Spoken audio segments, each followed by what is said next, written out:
Welcome back, everyone, to another episode of Understable Discourse and this week's edition of Chain Reaction. So this past weekend, we had ourselves the actual final event of the year from the Disc Golf Pro Tour, the Matchplay Championship that went down at the Hornet's Nest. And let me tell you something, it was an interesting thing to watch.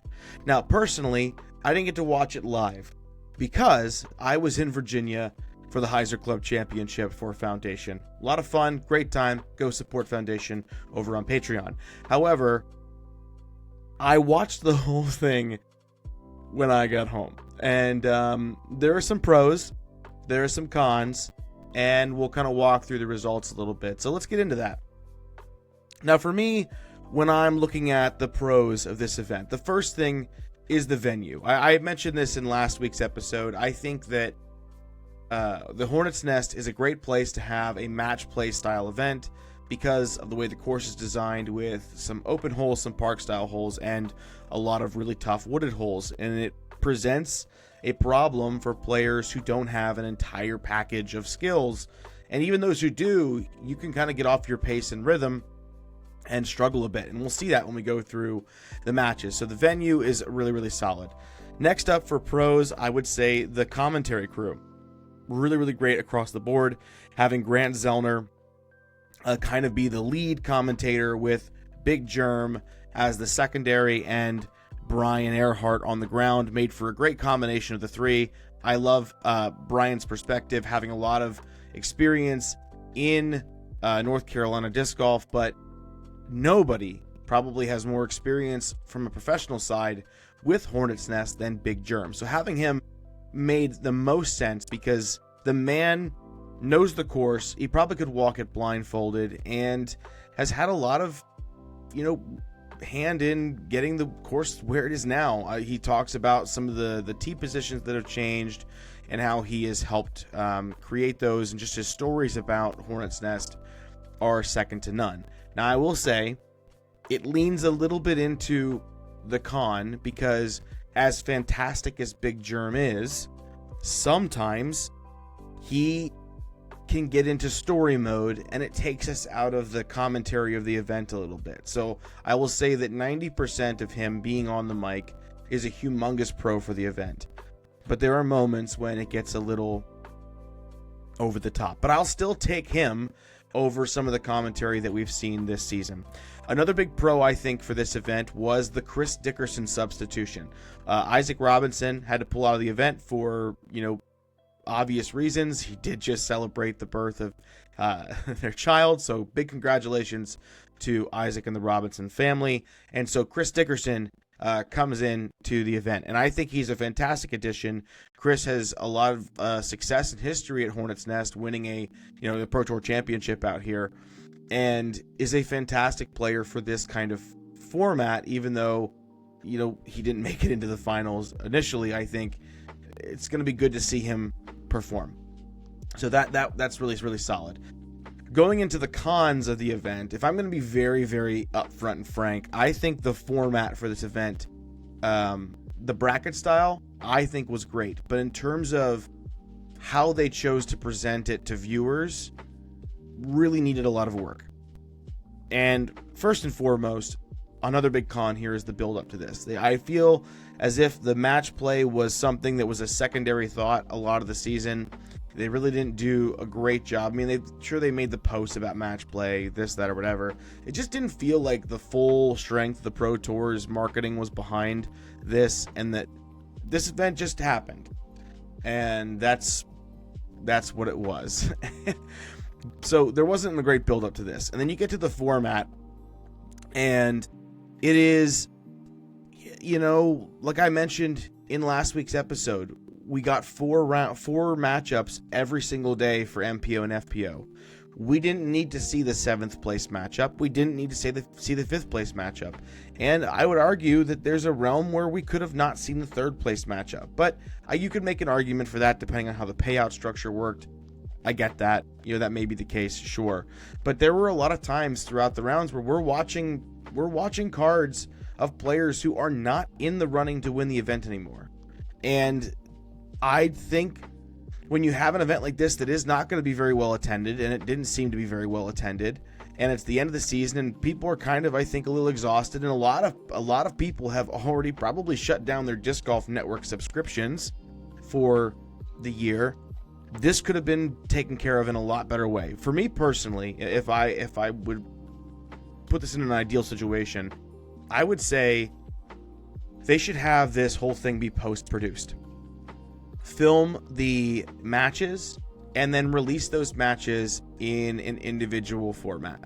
And so after day one, you can go watch the match between two particular players. So let's say after day one, you can go in and you can watch the single match that happened between Calvin Heimberg and Gannon Buhr, right? And if you cut out all of the middle stuff and you cut out all of the need for everything else, you have yourself a nice packaged 35 to 45 minute video of just their match with some good post-produced commentary done by somebody. And they can just be a single person commentary team because it's a very condensed thing. Then you post the other matches that happened and leave that be. Or just post the two groups that are matching up on the same card and have that be like an hour. But we got a 3.5 hour live to watch all of these cards, and maybe on day one that might make sense when everyone is technically in contention. But on day two, or especially day three, on day three, why am I watching a 3.5 hour production to find out who wins one single match? Wouldn't you rather, as a consumer, spend 45 minutes watching the championship match in a post-produced format with really tight editing and have the whole thing be decent? And it doesn't have to necessarily be on Jomez. They could put this out over on the Pro Tour YouTube channel, get some better traction. I think they would get a lot more viewers. If you were to add up the total number of people who attended the event and the number of people who watched it live, I don't think it pales in comparison to the number of people who would have watched a post-produced version of this, had it been over on the YouTube channel. Personally, I think that would have been the much better way of handling this, and it was created at a time when people didn't want to watch anymore. It was too long, and they tried to give us too much. So I'll get off that one. Another con, I think, here are little things like the online scoring presentment. If you look at the way this works, so here's a good example, right, folks? So for FPO, I'm just using this as an example. On day two, you go and you look at the live scoring and you see match 1, somebody versus somebody, match 2, somebody versus somebody, match 3, someone versus someone, match 4, someone versus someone. If I'm following live, how do I possibly know who is playing to win the event, to move on to the finals, and who is playing in their consolation match? How do I know this? They just list them as match 1, 2, 3, and 4. And I would probably think match 1 meant the premier match, match 2 meant secondary, match 3, whatever. They don't even list them by time, so it's hard to know which one teed off first. It just doesn't make it so that you can log in quick and go, oh, that's what's happening. In fact, I was actually at a place where on the second and third day, people were like, wait, who's actually competing for the win here? Which of these matches do I have to care about? It just didn't make it very, very easy for people to do that. And then finally, my last con are just some of the production choices. They chose to do flyovers of holes after one group had already played it, but before the next group. And then the flyover is a 2-minute long thing because Big Germ describes every possible thing you could ever want to know about the hole, including why this leaf is here or this twig is there. I'm pretty sure that Mr. Tolkien would probably appreciate the amount of lore that Germ dropped into every single flyover, but we didn't need all that from a production standpoint, and some of the camera angles and choices just seemed to be a little bit off, not being able to capture everything. So while conceptually, from the venue and the commentary and all that was great, I just think there's so much they could have done to improve this product to make it better.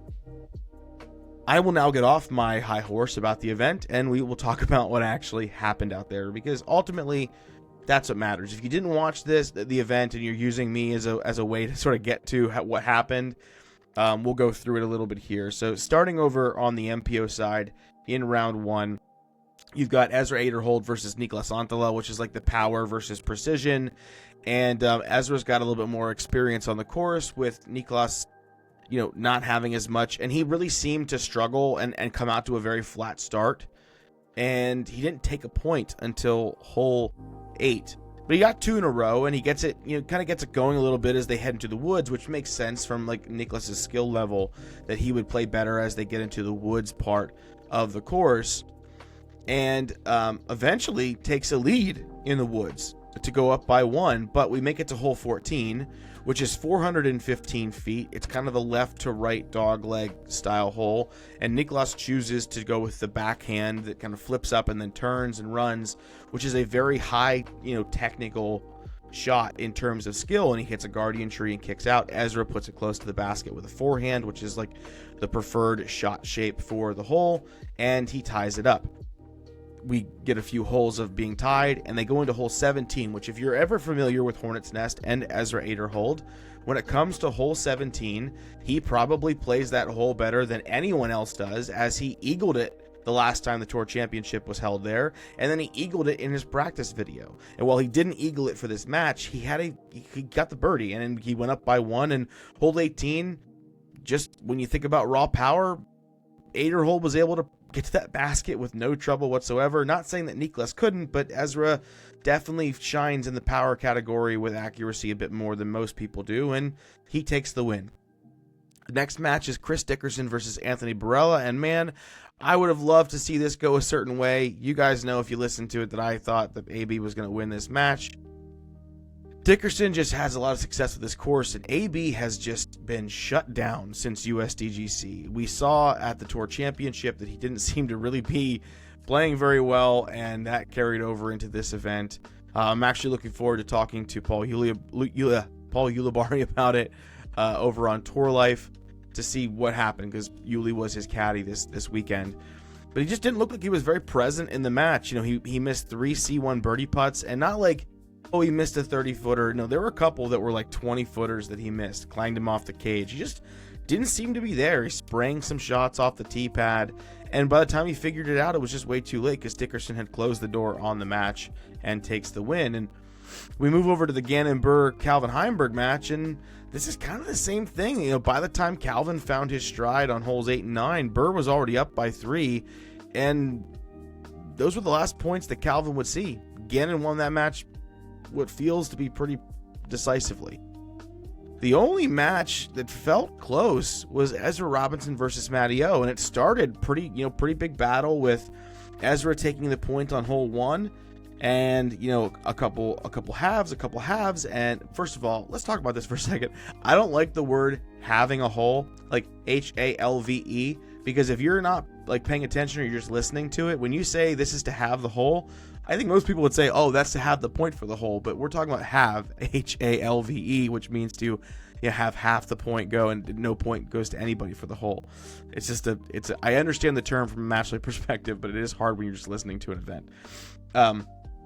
But Matty O gets the point on 4 and then again on 7, and it kind of looks like it's swinging that way. Ezra Robinson's putt is just dialed, absolutely dialed, and 4 points later, Ezra takes the win. I mean, it starts close, it does not finish close. It just doesn't feel like any of the battles in round 1 really went anywhere. That is not the same as what we saw on the FPO side. Now, over on the FPO side, Holland Handley and Kona Montgomery, I'm sorry, I said it before, Kona, thanks for coming out. She took the point on hole 1, and then Holland just absolutely dominated the rest of the match. Easy peasy, Holland wins. Same thing for Owen and Page. Owen takes the early 3-up lead. Page gets a point back, but immediately Owen takes that point back from her, and then the same thing happens again. Owen takes the win there with no real issue.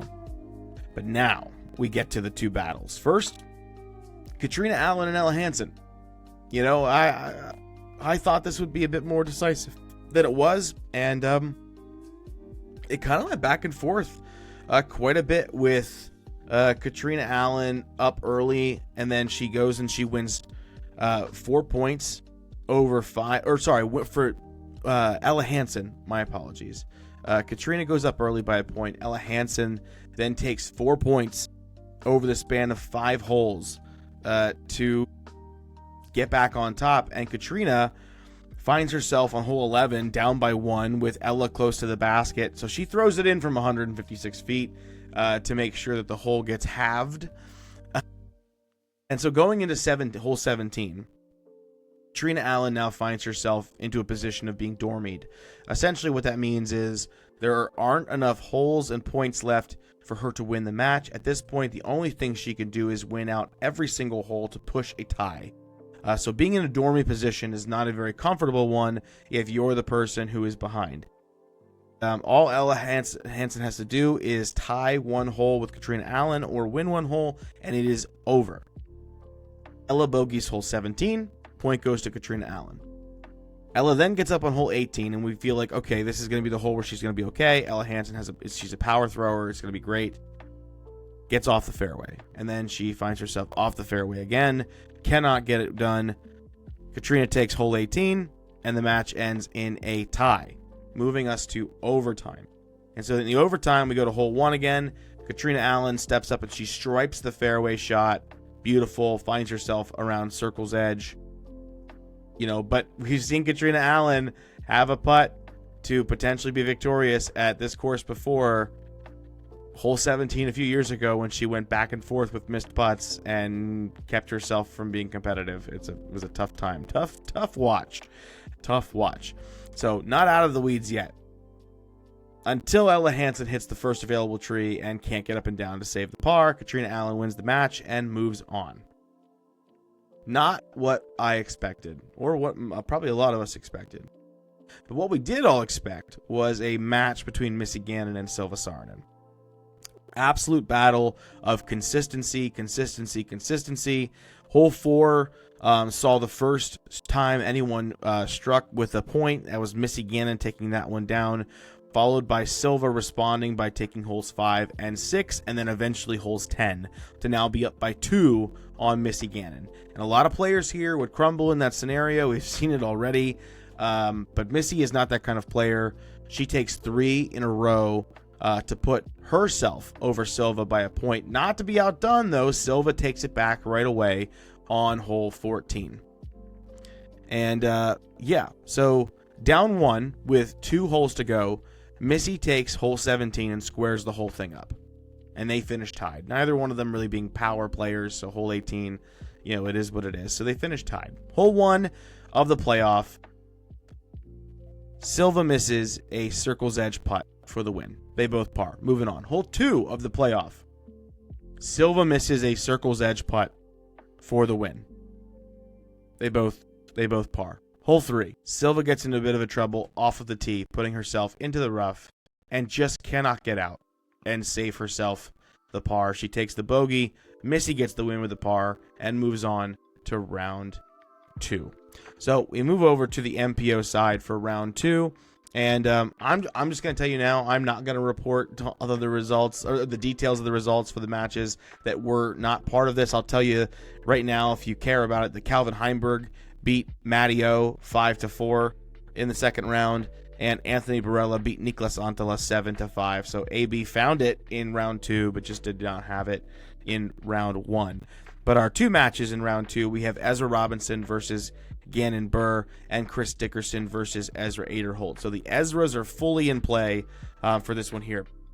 Ezra Robinson takes the point over Gannon on hole number 1, and this is where it comes down to a real match of like who's putting, because when you look at the statistics for most of match play events, it's not about greens and regulation. It's not about certain stats, because you're going to take shots that you don't normally take. You're going to be risky in certain situations. You really want to look at the putting percentages, and Gannon and Ezra Robinson, 2 of the best putters in this entire event by a landslide. But Ezra Robinson, just despite giving up points to Gannon on holes 4 and 5, he takes 7, he takes 8, he takes 12, 13, 14, and closes the door on Gannon Burr.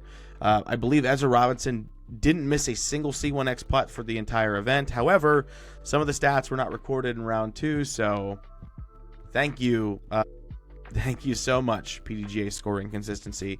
Really making it easy for all the statisticians out there to have accurate statistics.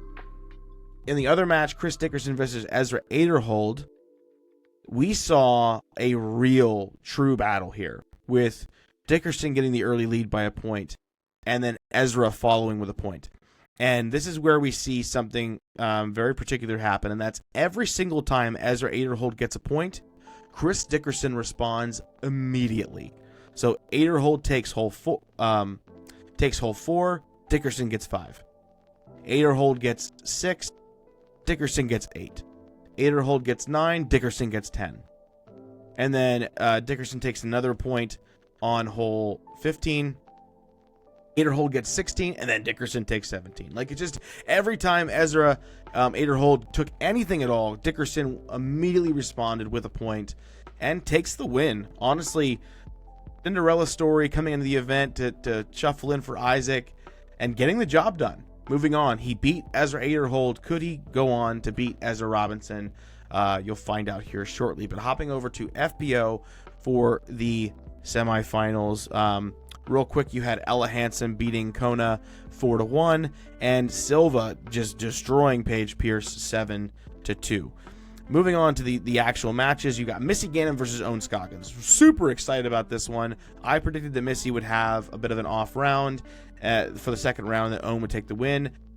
Absolute opposite thing happened. Owen only took 1 point. Missy destroyed her 6-1. Not even close. Not even close, folks. But Holland versus Katrina was a pretty solid battle, with Katrina taking an early point, Holland rattling off a couple, Katrina making it all square again in the middle, Holland taking another couple, Katrina getting a point. It just kind of was back and forth with not the world's greatest putting in certain circumstances, but both, ladies charging at every possible opportunity, almost like a representation of the old guard versus the new guard, battling back and forth. Holland takes the win 6-4 to move on to the finals. Moving into the finals for the MPO side, I will tell you, if you once again care for the events, for the matches that didn't matter, you had Calvin Heimberg taking down Anthony Barella 6-1, Matty O getting the win over Niklas 9-0. Although I don't know what happened there. Not good for Niklas. Niklas did not have a good showing this particular weekend. And then in the other consolation match, Gannon Burr taking out all of his anger and frustration, and Ezra Aderhold winning 9-1. So we have Ezra Robinson versus Chris Dickerson. And I told you that Ezra Robinson is not missing any putts, right? Not missing any whatsoever. He takes hole 1, takes hole 3, 4, and 5. So he's up 4 points coming out of the first 5 holes. So Chris Dickerson responds pretty well, taking a few points himself, but Ezra just never really lets off the gas. And by the point where Chris starts to get competitive, it just doesn't matter anymore, because Ezra Robinson built up that lead in the first 4 holes, and that's what ended up doing it. So Ezra Robinson takes the win for the MPO side and finds himself the winner of the first ever DGPT Matchplay Championship at the Hornets' Nest. Big congratulations to him, finishing the season very, very strong with that event play. On the FPO side, we had Silva taking down Ella 5-2, Paige taking down Kona 6-0, and we had Owen Scoggins beating Katrina Allen 7-1. But in our final match, the match to decide the whole thing, Holland Hanley versus Missy Gannon, a thing we've seen during the year so far. And this is very similar to what we've seen. Match play, sometimes you get these blowouts. Holland Hanley consistently outperforming Missy Gannon on the course. Missy having the round in round 3 that I thought she was going to have in round 2. But Holland takes it down 7-3 over Missy for the Match Play Championships. Zooming out on this event, I think there's a lot of potential here.